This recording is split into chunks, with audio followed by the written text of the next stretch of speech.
नमस्कार दोस्तों, आप देख रहे हैं हमारा YouTube चैनल सागवाड़ा समाचार। क्षेत्र की ताज़ा तरीन खबरों के लिए देखते रहे हमारा YouTube चैनल सागवाड़ा समाचार। चैनल को लाइक, शेयर एवं सब्सक्राइब करना ना भूलें।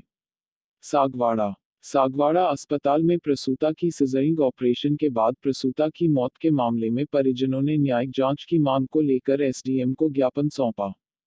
मृतका के पति पंकज पुत्र भाना डेंडोर ने एसडीएम राजीव द्विवेदी को सौंपा ज्ञापन में बताया कि 19 सितंबर की रात में उसकी पत्नी पुष्पा डेंडोर की सिजेरिंग द्वारा डिलीवरी कराई थी, जिसके बाद पुष्पा को जिला अस्पताल रेफर कर दिया गया।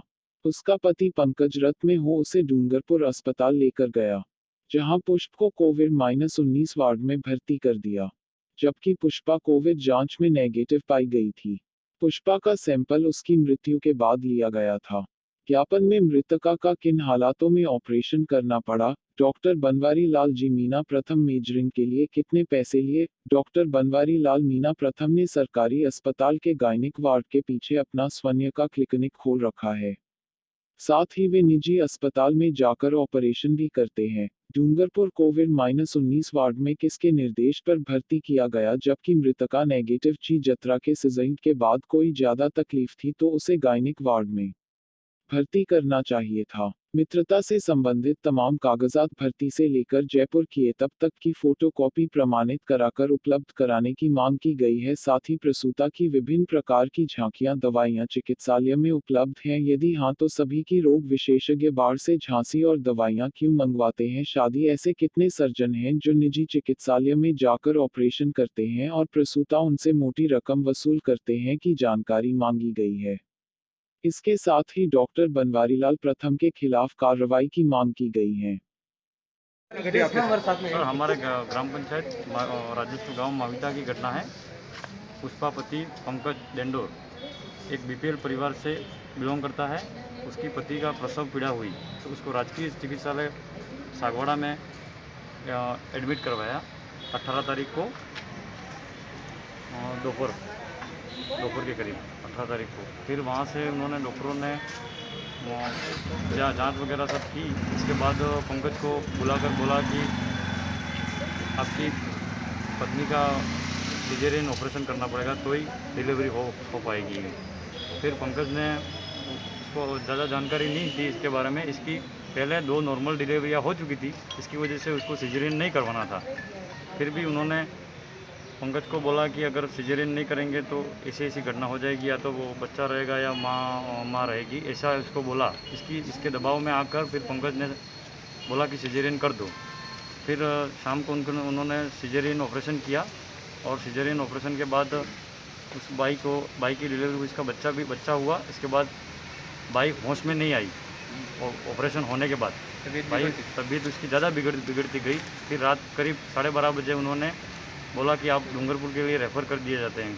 उन्होंने रात को 12 बजे वो पंकज उस बाई के साथ अकेला था, उन्होंने 104 के माध्यम से उन्होंने सीधा उसको डूंगरपुर रेफ़र कर दिया यहाँ से सागवाड़ा से।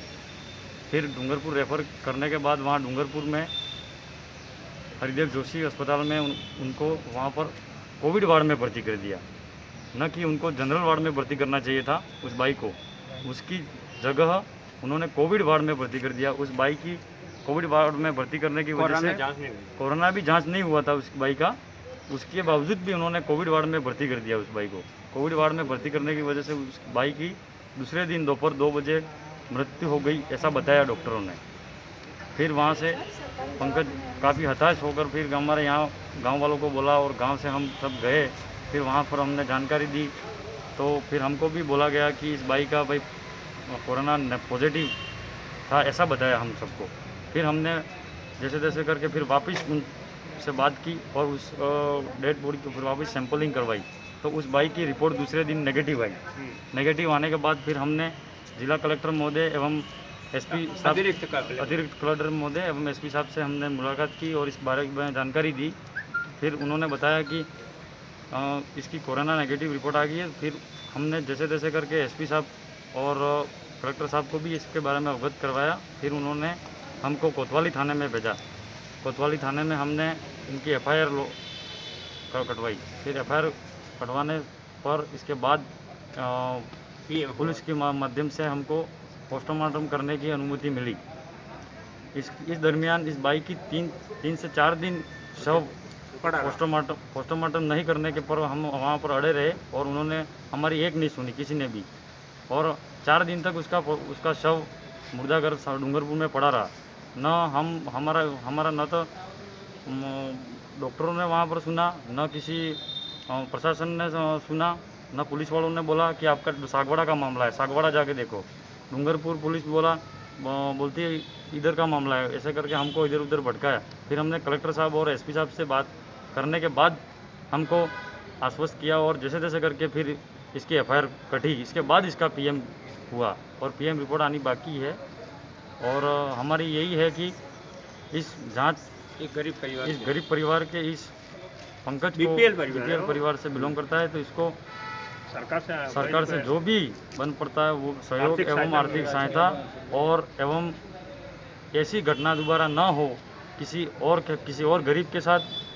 हम इसी अपेक्षा के साथ इसी डॉक्टर के खिलाफ सख्त कानूनी कार्रवाई हो, यही हम सब चाहते हैं। इसी वजह से हमने आज उपखंड कार्यालय सागवाड़ा में ये ज्ञापन सौंपा है। हमारे पास उनके पास संबंधित ऐसा कोई हमारे पास सबूत नहीं है, फिर भी पण ये हर किसी इंसान के साथ 3 से 4 हज़ार रुपये ऑपरेशन का